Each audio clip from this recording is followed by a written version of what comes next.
నమస్తే welcome to our channel. నేను ప్రియా కౌశిక్. నమస్తే, నేను మీ తేజ. అయితే గేమ్ చేంజర్ నిన్న భారీ అంచనాలతో గేమ్ చేంజర్ రిలీజ్ అయింది. అసలు గేమ్ చేంజర్ టాక్ ఎట్లా ఉంది అంటే మిక్స్డ్ రివ్యూస్ వస్తున్నాయి గేమ్ చేంజర్కి సంబంధించి. ఇప్పటివరకు నేను చాలా నెగిటివ్ రివ్యూస్ చూసా. అండ్ కొంతమంది ఫ్యామిలీతో కలిసి చూడాలి సినిమాలో ఒక పెద్ద మెసేజ్ ఉంది, ప్రతి ఒక్కరికి హార్ట్ టచ్ అవుతుందంటూ కూడా చాలా మంది చెప్తున్నారు. ఇదేంటి కొంతమంది నెగిటివ్ రివ్యూస్ ఇచ్చి కొంతమంది ఏమో ఇట్లా ఫ్యామిలీతో కలిసి చూడాలని చెప్తున్నారు. అసలు సినిమాలో ఏ ఎలిమెంట్స్ ఉన్నాయి, ఇవన్నీ కూడా మనం డిస్కస్ చేసే ప్రయత్నం చేద్దాం. ప్రస్తుతం మనతో పాటు మాట్లాడడానికి ప్రియాంక గారు ఉన్నారు. ఒక పేరెంట్ గా మరి సినిమా ఆమెకి ఎలా నచ్చింది, ఫస్ట్ ఆమె ఒపీనియన్ తెలుసుకునే ప్రయత్నం చేద్దాం. ప్రియాంక గారు నమస్తే. హలో. మనమే ఇంట్రడ్యూస్ చేసుకుంటుంటే కొత్తగా ఉంది. రైట్. సో గేమ్ చేంజర్ మీకు ఎలా అనిపించింది? ఫస్ట్ ఆఫ్ ఆల్ నేనైతే చూడొద్దు అని చెప్తాను. ఓకే, ఎందుకంటే ఈ మూవీలో వల్గారిటీ లేదు, తర్వాత నెగటివ్ క్యారెక్టర్ ని ఎలివేట్ చేసే సీన్స్ లేవు, అలాగే at the same time romance లేదు, అండ్ అనవసరంగా మధ్య మధ్యలో వచ్చి క్యారెక్టర్స్ ఏదో తప్పుడు మాటలు మాట్లాడుతూ ఉంటారు కదా, అలాంటివి లేవు. కాబట్టి ఇవన్నీ లేనప్పుడు అంటే డబుల్ మీనింగ్ పంచ్లు. Exactly right. సో ఇలాంటివన్నీ లేవు కాబట్టి చూడొద్దు అని చెప్తాను. సో నేను కూడా చెప్తాను నా ఒపీనియన్. గేమ్ చేంజర్ నేను చూసాను కాబట్టి. సో అంటే యాజ్ ఏ మూవీ లవర్గా, మూవీస్ అంటే చాలా మూవీస్ చూస్తాం కాబట్టి మూవీ లవర్గా నేను అట్లనే అనుకుంటా. కానీ నాకు గేమ్ చేంజర్ చూసిన తర్వాత నేను ఒక 10 minutes ఆలోచించా, అసలు ఎందుకు ఈ కథను ఎంచుకున్నారు, శంకర్ గారు ఎందుకు పదే పదే ఇలాంటి సినిమాలు తీస్తున్నారంటే, మనకి తెలియకుండా మన వ్యవస్థలలో ఏవైతే జరుగుతున్నాయో కరప్షన్, లంచాలు, ఇవన్నీ కూడా ప్రతి సినిమాలో ఒక్కొక్క విధానంలో బయట పెడుతున్నారు. సో ఈ సినిమాలో కూడా అదే విధంగా బయట పెట్టారు. సో అంటే చాలా మంది ఏంటంటే సినిమాలో ఏం లేదు, రొమాన్స్ లేదు, సరైన కామెడీ లేదు అని చెప్పేసి అంటున్నారు, సరైన స్టోరీయే లేదని చెప్పేసి అంటున్నారు. నిజానికి మన నిజ జీవితంలో ఏవైతే జరుగుతున్నాయో, ఒక ప్రజల జీవితంలో ఏవైతే జరుగుతున్నాయో దాన్నే కథాంశంగా తీసుకున్నారు శంకర్ గారు. ఒక్కసారి గేమ్ చేంజర్ మూవీ చూడాలి, ఫ్యామిలీతో చూడాలి అని ఎందుకు చెప్తున్నారో తెలుసా? నేను చెప్తాను. రైట్, చెప్పండి. సో నన్ను పిలిచి నువ్వే అన్ని చెప్తా అంటే ఎలా అవుతుంది చెప్పు. ఓకే. సో ఒక మదర్ గా ఒక మూవీస్ కి వెళ్ళాలి అని అంటే కనుక చాలా భయం వేస్తూ ఉంటుంది. ఎందుకంటే ఇప్పుడు పిల్లలతో, ఈ జనరేషన్ పిల్లలతో మాట్లాడినట్టయితే డెఫినెట్ గా సినిమాలోని కొన్ని డైలాగులు కానీ, కొన్ని సీన్లు కానీ వాళ్ళు యాజ్ ఇట్ ఈజ్ మనం మాట్లాడేదానికి ఇమ్మీడియట్ రియాక్షన్ గా ఆన్సర్ ఇస్తూ ఉంటారు. అది మామూలుగా మనకి చూడడానికి వేరే పిల్లలు చెప్తూ ఉంటే మనం ఏమనుకుంటామంటే ఎంత బాగుంది అని అప్లాస్ చేస్తాం. కానీ మన పిల్లలు ఆ సిచ్యువేషన్ లో వచ్చి మనం మాట్లాడినప్పుడు అలాంటి రిప్లైస్ ఇస్తే, సే ఫర్ ఎగ్జాంపుల్ నేను విన్నది ఏంటంటే, స్కూల్లో టీచర్ పిల్లాడిని ఏదో అని అంటే మందలిస్తే ఆ అబ్బాయి తగ్గేదే లే అని అన్నాడంట. యాక్సెప్ట్ చేయలేం కదా ఇలాంటి వర్డ్స్.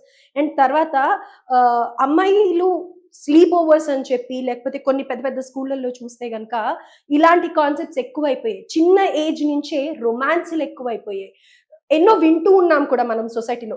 రీసెంట్ గా లాస్ట్ ఇయర్ ఒక ఇన్సిడెంట్, ఒక ఇద్దరు ఇంజనీరింగ్ కాలేజ్ అబ్బాయి ఒక అమ్మాయి గురించి కొట్లాడుకొని ఒక అబ్బాయి ఇంకొక అబ్బాయిని చంపేయడం కూడా మనం చూసాం. ఇవన్నీ ఎక్కడి నుంచి ఇన్ఫ్లుయెన్స్ అయ్యారు అని అంటే గనక, అబ్బాయి ఓటీటీలలో సినిమాల ప్రభావంతో ఇంకొక అబ్బాయిని, ఫ్రెండ్ ని చంపేయడం జరిగింది ఒక అమ్మాయి గురించి. సో సొసైటీలో ఇన్ని జరుగుతున్నాయి. శంకర్ గారు చేసిన సినిమాలన్నీ కూడా మనం చూసుకున్నట్టయితే సొసైటీలో ఏవైతే జరుగుతున్నాయో వాటి మీదనే కాన్సన్ట్రేట్ చేసి ఎలివేట్ చేసి చూపిస్తూ ఉంటారు.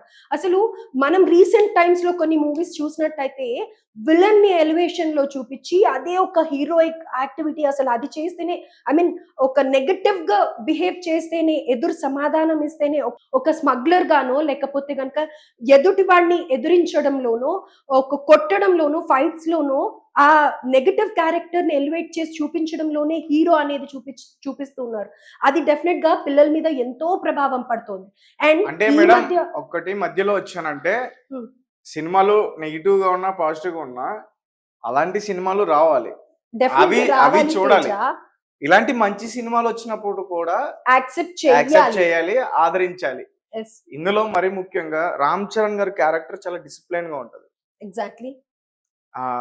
ఐఏఎస్ ఆఫీసర్, అది నేను ఎందుకు చెప్తున్నానంటే, మనకి ఈ మధ్య కాలంలో వచ్చిన సినిమాలలో ఒక నెగటివ్ రోల్ ని హీరోగా చూపిస్తున్నారు. కానీ నిజమైన హీరోస్ అని అంటే ఒక ఐఏఎస్ గా, ఐపీఎస్ గా, ఉమ్, అండ్ అక్కడ కైరా అద్వాని ఒక డైలాగ్ చెప్తుంది చూసావా, నీకు చాలా ఇవాళ రేపు ఎక్కువగా నేను లైవ్ కంటెంట్ ఎక్కువ చేస్తూ ఉంటాను కదా, ఆ లైవ్ కంటెంట్ లో ఏంటంటే గనక ఎక్కువగా అమ్ముడుపోయే courses stress management, anger management, relationships మీద ఎక్కువగా కోర్సెస్ లక్షల్లో అమ్ముతూ ఉంటారు. తెలుసా ఈ విషయం మీకు కూడా? సో అలాంటప్పుడు కైరా అద్వాని అక్కడ ఒక బ్యూటిఫుల్ మెసేజ్ చెప్తుంది అనమాట. ఏంటి అంటే, నీకు ఇంత కోపం ఉంది కదా, ఈ కోపాన్ని నువ్వు పాజిటివ్ గా నువ్వు ఒక గోల్ ని సక్సెస్ అవ్వడానికి యూజ్ చెయ్యి, చాలా బాగుంటుంది అని. డెఫినెట్ గా ఎంతో మంది ఈ సినిమా చూసేవాళ్ళు, ఐ మీన్ ఈ వీడియో చూసే వాళ్ళు కూడా కోపం కానీ వాళ్ళకు ఉండే కొన్ని ఇష్యూస్ ని బ్యాలెన్స్ చేయలేకుండా ఉంటూ ఉంటారు.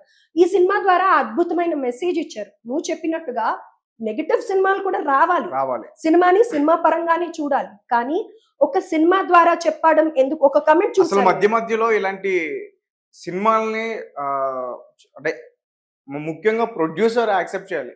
మన తెలుగు ఫిల్మ్ ఇండస్ట్రీలో కూడా చాలా మంది ఇలాంటి కథలు తీసుకుని రెడీగా ఉన్నారు ఇట్లాంటి మూవీస్ తీసుకురావడానికి. బట్ ప్రొడ్యూసర్స్ ఎవరు కూడా ముందుకు రారు. Hmm. ఇక్కడ ఎవరినైనా మెచ్చుకోవాలంటే దిల్ రాజు గారు. Yes, exactly. ఎందుకంటే చాలా ఎక్స్పీరియన్స్ ఉంది. అతను స్క్రిప్ట్ ని బట్టి అతను ప్రొడ్యూస్ చేస్తారు ప్రతి మూవీ కూడా. అండ్ ఇది స్క్రిప్ట్ తెలుసు అతనికి. స్క్రిప్ట్ తెలుసు, ఇది జనాల్లోకి ఎలా వెళ్తుంది వెళ్ళదు అనేది కూడా తెలుసు. సో దీనికి సరైన క్యారెక్టర్ ఎవరుంటే దీన్ని బాగా ఇన్ఫ్లుయెన్స్ చేయగలుగుతాం ప్రజలకి అనేది కూడా తెలుసు. ఇన్ఫ్లుయెన్స్ చేయగలుగుతారు, ఈ హీరో ఉంటేనే బెటర్ అని చెప్పేసి ఇది రామ్ చరణ్ గారి దగ్గరకు వచ్చిందని అయితే మాత్రం నేను అనుకుంటున్నా. ఎందుకంటే మొదటి నుంచి కూడా రామ్ చరణ్ గారి మూవీస్ అన్ని కూడా తీసుకుంటే ప్రతి దాంట్లో కూడా ఒక్కొక్క మెసేజ్ ఉంటది, ఎలిమెంట్ ఉంటది. అండ్ అఫ్ కోర్స్ ఆయన కూడా కొంచెం నెగిటివ్ క్యారెక్టర్స్ ఉన్నాయి కూడా చేస్తారు. ఎంత నెగిటివ్ గా ఉన్నప్పటికీ లాస్ట్ లో గుడ్ విల్ అనేది తీసుకొచ్చేలా ఉంటది. ప్రతి సినిమా కూడా అంతే. విలన్ లానే ఇప్పుడు యానిమల్ సినిమాలో విలన్ లానే చూపించేస్తే అట్లా కాదు కదా. రీసెంట్ గా వచ్చిన యానిమల్ మూవీ కూడా అంటే ఒక కాజ్ చూపిస్తున్నారు, అంత ఏంటి ఫైట్ అవ్వటానికి కానీ లేకపోతే మంచి కాజే చూపిస్తున్నారు. ఫాదర్ మీద లవ్ ఉండడం ఓకే, బట్ స్టిల్ దేనికైనా ఒక లిమిట్ ఉంటుంది అనేది ఆ సినిమాలో చూపించలేదు. అంతెందుకు ఈ సినిమాలో లేని మెయిన్ పాయింట్ నాకు అనిపించింది ఏంటంటే, కేజీఎఫ్ లో మీరు చూసినట్టయితే కనుక ఇల్లీగల్ రిలేషన్షిప్స్ పెట్టుకోవడం, అండ్ తర్వాత కొన్ని సినిమాల్లో కూడా రొమాన్స్, తర్వాత వైఫ్ కాకుండా ఇంకొకళ్ళని పెట్టుకోవడం, ఇవన్నీ లేనందుక ఈ సినిమా మీద నెగటివ్ టాక్ వస్తుంది. ఒకటే మేడం, ఈ సినిమాలో నేర్చుకోవాల్సింది ఏంటంటే, నువ్వు నిజాయితీగా ఉండు, ఆ నిజాయితీ నీకు ఎప్పటికైనా కాపాడుతుంది. నీ దగ్గర డబ్బున్నా లేకపోయినా నువ్వు నిజాయితీగా లేవనుకో, నీ పక్కన వాళ్ళే నీకు మోసం చేస్తారు, ఎప్పటికైనా నీకు వాళ్ళే బలిదిస్తారు. ఎగ్జాక్ట్లీ ఇదే ఈ సినిమాలో అదే జరిగింది. అప్పన్న క్యారెక్టర్ నేను చూసిన తర్వాత నాకు అర్థమైంది. సో నిజాయితీగా ఉన్నాడు కాబట్టే చెప్పొద్దు, కొడుకు వచ్చిన తర్వాత కథ వేరే ఉంటది. నిజాయితీగా లేనందువల్ల ఒక ఫ్యామిలీ మొత్తం అందరూ బయలైపోతారు ఒకేసారి. చచ్చిన బ్రతికిన శవంలా ఉంటారు. శ్రీకాంత్ గారి గురించి చెప్పాలంటే, సో అంటే చాలా మంది బయట నెగిటివ్ రివ్యూస్ ఇస్తున్నారు, కొంతమంది టార్గెటెడ్ చేసి ఇస్తున్నారు. ఆల్మోస్ట్ అందరూ కూడా గ్రహించారు. బట్ ఏంటి, చాలా మంది ఏంటంటే టికెట్స్ ఎక్కువగా బుకింగ్ చేసుకోలేదు, రేట్స్ ఇవన్నీ అట్లా కూడా డిస్కస్ చేస్తున్నారు. అందరూ కూడా విలేజ్ కి వెళ్తున్నారు. ఇప్పుడు విలేజ్ కి వెళ్ళడం, ఈ ఫెస్టివల్ సెలబ్రేషన్స్ వాటిలో ఉండడం వల్ల సో కొంచెం బిజీగా ఉన్నారు, షాపింగ్స్ అవన్నీ చేస్తున్నారు కాబట్టి. సో ఎట్లాగో ఈ 13th 14th 15th ఈ 3 రోజులు గవర్నమెంట్ హాలిడే ప్రకటించింది కాబట్టి అందరూ కూడా మీ ఫ్యామిలీతో కలిసి థియేటర్కి వెళ్ళండి. మూవీ చూసిన తర్వాత చాలా ఇన్స్పైర్ అవుతారు. ముఖ్యంగా మేడం కాలేజ్ స్టూడెంట్స్ కానీ, ఇంటర్ కానీ, 10th క్లాస్ స్టూడెంట్స్ కానీ ఈ మూవీ చూసిన తర్వాత చాలా ఇన్స్పైర్ అవుతారు. ప్రతి ఒక్కరికి మోటివేషన్ ఉంటుంది తేజ, అది స్టూడెంట్స్ వరకే కాదు. డెఫినెట్లీ ఇప్పుడు మనం వర్క్ చేస్తున్నాం, మనకు కూడా ఇలాంటి మోటివేషన్ చూసినప్పుడు ఎంత ఒక్కటని కాదు మేడం, ఇక్కడ స్టూడెంట్స్ రామ్ చరణ్ గారి క్యారెక్టర్ చూసి బాగా ఇన్స్పైర్ అవ్వచ్చు. ప్రజలు ఓటు ఎందుకు వేయాలి, ఎలాంటి వారికి వేయాలనేది ఇక్కడ తెలుసుకోవచ్చు. ఎగ్జాక్ట్లీ పొలిటికల్ గా ఎలాంటివి జరుగుతున్నాయి అనేది కూడా ఎంత బాగా చూపించారో, చాలా బాగుంది అసలు. సో లాస్ట్ గా చెప్పేది ఏంటంటే, అయితే ఈ సంక్రాంతికి ఫ్యామిలీతో, పిల్లలతో, పెద్దవాళ్ళతో అందరం కలిసి ఎంజాయ్ చెయ్యొచ్చు అని అనుకుంటే డెఫినెట్ గా అది గేమ్ చేంజర్ మూవీయే అవుతుంది. మీ పిల్లల్లో ఒక మంచిని చూపించాలి, వాళ్ళ నుంచి కూడా మీరు మంచి ఎక్స్పెక్ట్ చేస్తున్నారు అని అంటే డెఫినెట్ గా గేమ్ చేంజర్ మూవీకి వెళ్ళండి. చాలా మిక్స్డ్ టాక్ వస్తుంది. అండ్ ఇంకో ఆశ్చర్యకరమైన విషయం ఏంటంటే, మన తెలుగు ఇండస్ట్రీ, తెలుగు మూవీ చూసిన వాళ్ళే నెగటివ్ టాక్ స్ప్రెడ్ చేస్తున్నారు. నేషనల్ మీడియాలో అటు తమిళ్ కానీ, అటు north side Hindi media channels కానీ, ఇండియా టుడే ఛానల్స్ కానీ ఎంత పాజిటివ్ టాక్ ఇస్తున్నారు తెలుసా? And global star Ram Charan అన్న పేరు తీసేయండి అని మన తెలుగు వాళ్ళు ఎంతో మంది చెప్తూ ఉన్నారు కదా. కాదు, డెఫినెట్ గా ఇంకా మంచి అవార్డు రావాలి రామ్ చరణ్ కి అని చెప్పేసి ఎంతో మంది నేషనల్ మీడియా వాళ్ళు మాట్లాడుతూ ఉన్నారు. Right, over to you. Madam last లో ఒక విషయం చెప్తున్నా. సినిమాలో అప్పన్న క్యారెక్టర్ ఉంటుంది.